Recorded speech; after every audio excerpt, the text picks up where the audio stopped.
La Tunisie n'est pas seulement cette terre au rivage paisible que le voyageur découvre en débarquant, c'est aussi le lieu où 3 fois au cours des âges, le monde est venu chercher la clé de son destin.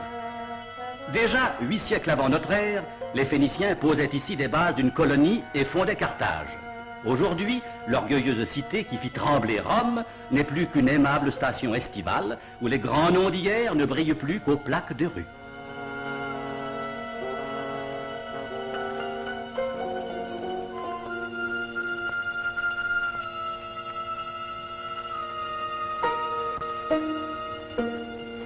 Rome, à ce moment, s'installe en Afrique.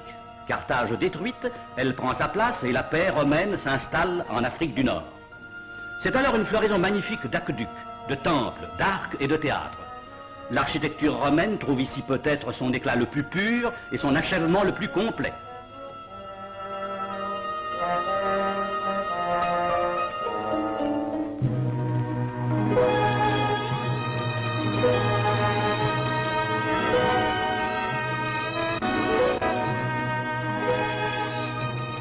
Parfois ici, le voyageur s'étonne de voir surgir des sables, comme à El Djem par exemple, la masse imposante d'un amphithéâtre digne de Rome ou de Nîmes.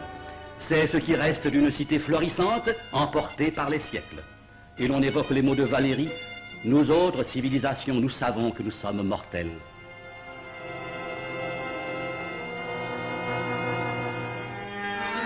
C'est sur ces architectures, sur cette puissance et sur cette vitalité que devait se greffer le christianisme naissant.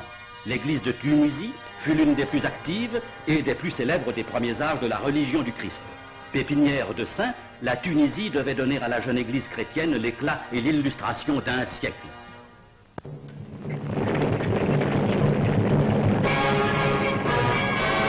C'est sur ce sol abreuvé du sang des martyrs que survient au 7e siècle l'invasion arabe et l'islam.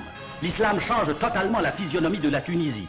Kairouan devient capitale, minarets et mosquées s'élèvent et le chant des muezzins commence à emplir le ciel tunisien. C'est ce dernier caractère qu'a gardé la Tunisie.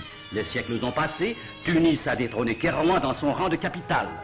Les épopées des anciens âges ne sont plus qu'un souvenir, une nouvelle paix s'est installée avec l'influence française. Sans inquiétude, dans les campagnes, le fellah cultive paisiblement son champ, récolte sans crainte son blé ou ses olives.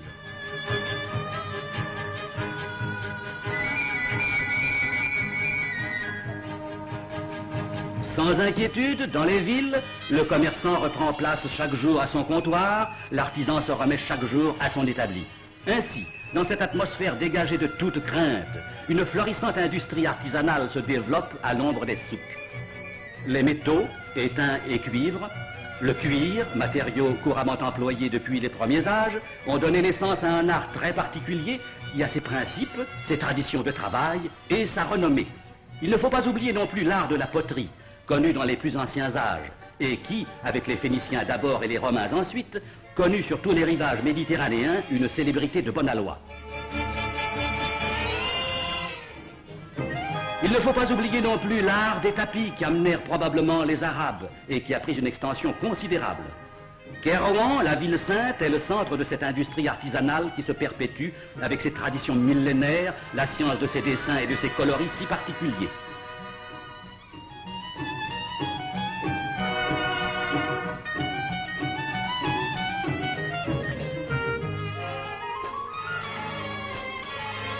Encore aujourd'hui, par bonheur, un peuple d'artisans, instruits dès le premier âge dans les traditions de leur métier, file la laine des troupeaux, teint le fil et compose à longue patience ces délicates surfaces chaudes et confortables, aux dessins élégants et aux teintes sans violence.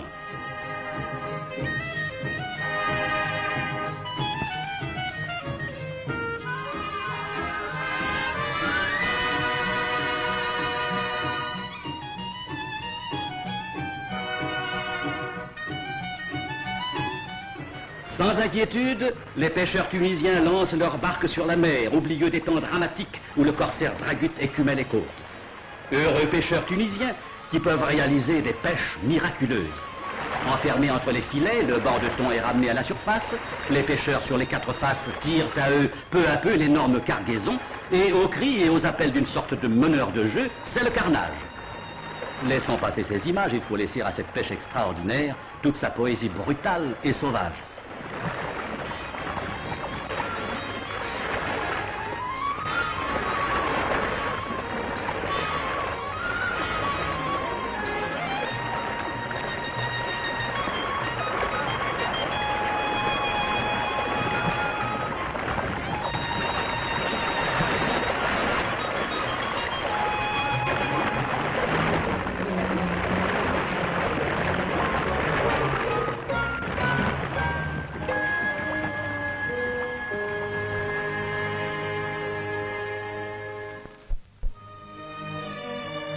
Sans inquiétude, des caravanes de touristes viennent goûter l'apaisante douceur de ces paysages grandioses et promener leur enchantement dans les jardins de Djerba ou d'Hammamet. Ils peuvent sans inquiétude pousser vers l'extrême sud et connaître aux confins du désert la vie pittoresque des oasis.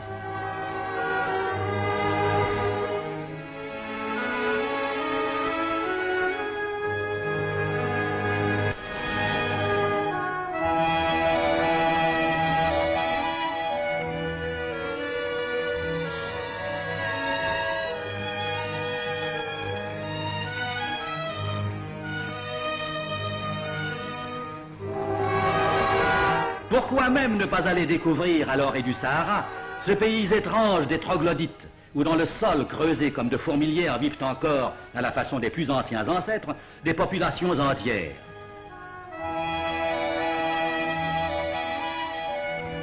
Étrange demeure où autour des cours creuses s'ouvrent les ouvertures de chaque foyer, où de cour en cour s'insinuent pareilles à des rues, des souterrains qui les font communiquer, où les hommes ne connaissent pas dans leur province l'excroissance d'une bâtisse. Le pays des troglodytes. Nulle part ailleurs ne se rencontre pareil ensemble.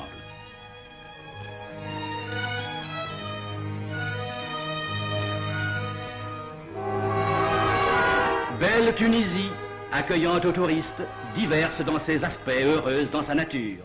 Pays qui semble promis aux arts paisibles, à la douceur de vie et au bonheur des hommes. Qui eût dit que la Tunisie pouvait à nouveau devenir un théâtre héroïque? C'est pourtant dans cette quiétude peut-être un peu somnolente que devait se dérouler l'un des actes les plus importants de la dernière guerre.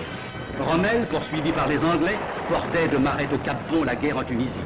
Pendant un temps, l'attention se fixa sur ce coin de terre où se décidait l'avenir d'un monde. Et le désert tunisien garde encore de tragiques épaves. La guerre s'est éloignée.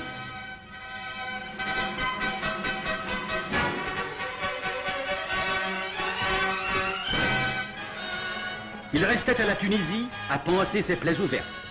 Du désert au Cap-Bon, elle avait été le champ de bataille d'un monde.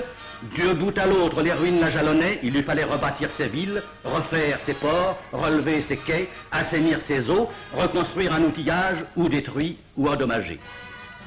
Et courageusement, dès le lendemain de la victoire, la Tunisie se mit à l'ouvrage. Les ports furent dégagés de leurs épaves.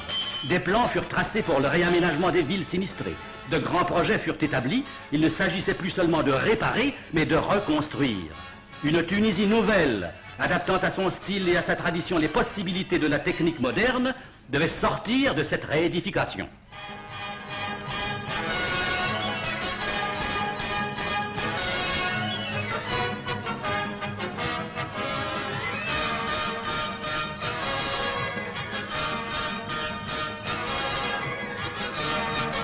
Et d'abord, les ports se remirent à revivre, première condition d'une renaissance.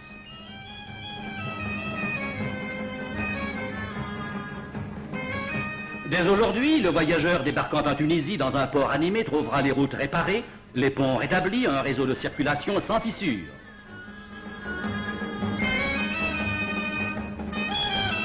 Il trouvera des aérodromes modernes, la situation géographique de la Tunisie en faisant une sorte de plaque tournante des circuits méditerranéens.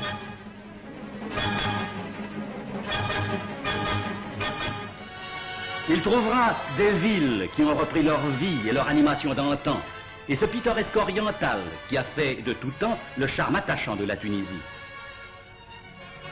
Il devra ajouter à ces spectacles d'hiver un souvenir et une pensée. Le cimetière de Gamart, où sous un ciel éternellement bleu dorment les morts glorieux d'hier.